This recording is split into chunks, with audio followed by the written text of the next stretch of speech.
semuanya, perkenalkan kami dari kelompok 3. Pada kesempatan kali ini kami akan menyajikan materi mengenai pajak bumi dan bangunan.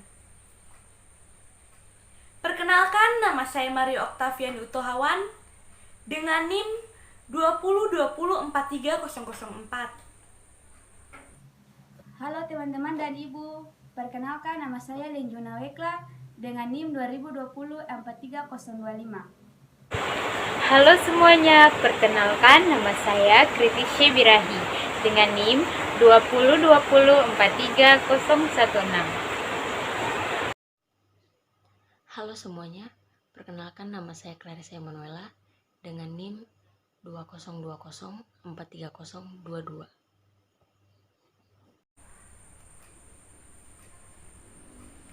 Tahukah teman-teman, dari mana sih sumber pendapatan terbesar yang diperoleh suatu negara, khususnya Indonesia? Ya, benar. Jawabannya dari pajak. Mungkin sebagian dari teman-teman sudah tahu apa itu pajak. Pajak merupakan sebuah pungutan wajib yang dibebankan sebuah negara terhadap warganya.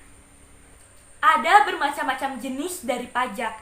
Salah satunya yang akan kita bahas kali ini, yaitu pajak bumi dan bangunan, atau yang lebih kita kenal dengan PBB.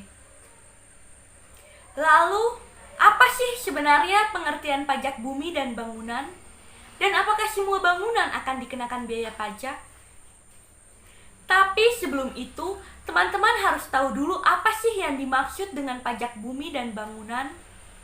Pajak bumi dan bangunan adalah sebuah pungutan wajib yang diambil oleh pemerintah terhadap suatu bangunan yang digunakan sebagai tempat tinggal, perusahaan, maupun pelaku bisnis kecil dan menengah. Pajak bumi dan bangunan atau PBB muncul sebab adanya keuntungan ekonomi yang didapatkan para pemilik bangunan, entah itu sebagai tempat tinggal atau tempat memulai usaha. Besarnya pajak bumi dan bangunan yang harus dibayar sudah pasti berbeda-beda.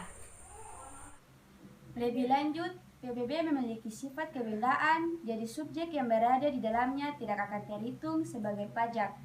Jelasnya, PBB murni akan menghitung berdasarkan beberapa besar dan luas bangunan tersebut, bukan orang atau benda.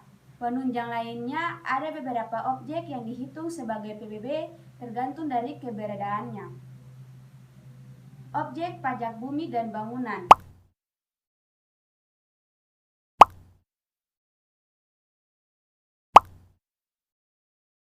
Di dalam menghitung pajak jenis ini, hanya ada dua objek yang dapat dijadikan acuan, seperti bumi. Permukaan bumi yang meliputi tanah, daratan, dan lautan serta tubuh bumi yang berada di bawahnya. Beberapa contoh konkretnya adalah kebun, sawah, tanah, ladang, pekarangan, hingga tambang.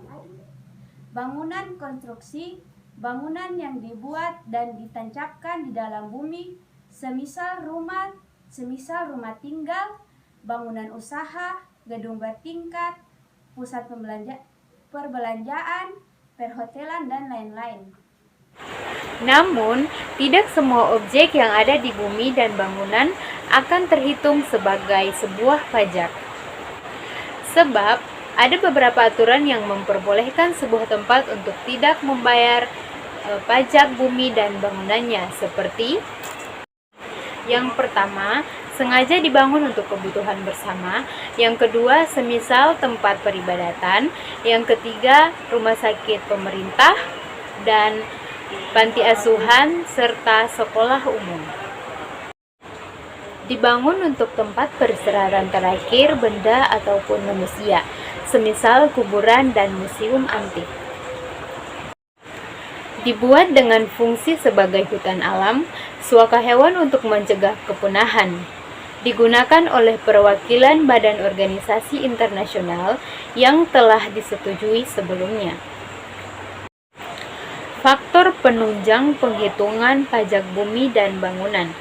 Tarif perhitungan pajak bumi dan bangunan bisa dibilang flat. Sebab sejak tahun 1985 silam sampai saat ini, tarif yang digunakan hanyalah 0,5%. Untuk penghitungan pajak bumi dan bangunan, ada beberapa faktor yang harus diketahui terlebih dahulu. Apa saja? Nilai jual objek pajak atau NJOP merupakan sebuah harga yang diterapkan apabila ingin menghitung pajak bumi dan bangunan. Biasanya penghitungan NJOP didasarkan kepada harga rata-rata sebuah transaksi ataupun nilai terbaru sesuai dengan ketentuan dari pemerintah. Lebih lanjut, harga NJOP rata-rata akan ditetapkan setiap 3 tahun sekali dari Menteri Keuangan. Pemateri selanjutnya adalah nilai jual kena pajak atau biasa disebut dengan NJKP. NJKP adalah perkiraan seberapa besar sebuah objek bumi atau bangunan yang bisa dimasukkan ke dalam perhitungan PBB. Dengan kata lain, NJKP merupakan sebuah bagian dari NJOP.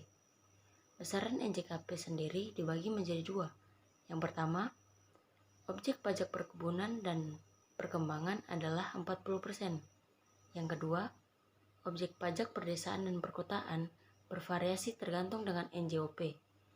Nilai jual objek pajak yang terkena pajak atau NJOP TKP adalah sebuah batasan nilai tidak dikenakan pajak menurut keputusan dari Kementerian Keuangan. Batas dari NJOP TKP maksimal adalah 12 juta rupiah. Rumus PBB adalah 0,5%.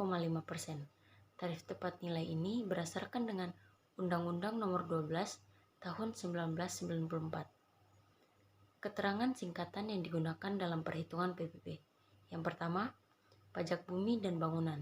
Yang kedua, NJOP adalah nilai jual objek pajak. Yang ketiga, NJKP adalah nilai jual kena pajak. Yang keempat, NJOTKP adalah nilai jual objek tidak kena pajak. Contohnya seperti NJOP. Suatu objek pajak sebesar 2 juta, maka besarnya PBB adalah pertama-tama kita harus tahu terlebih dahulu NJKP-nya.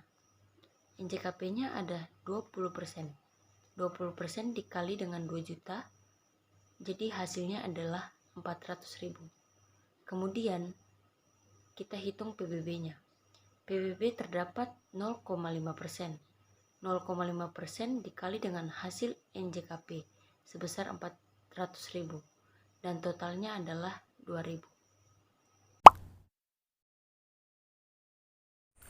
Tidak hanya itu teman-teman, pajak juga bermanfaat untuk subsidi atas pangan dan juga bahan bakar minyak, untuk kelestarian lingkungan serta budaya, dan untuk pengembangan alat transportasi umum. Maka dari itu, rutin membayar pajak kita bisa membuat masyarakat merasa bahagia karena semua kebutuhan yang mereka butuhkan dapat terpenuhi. Dari pajak, kita berpijak, generasi muda, generasi taat pajak. Sekian dan terima kasih.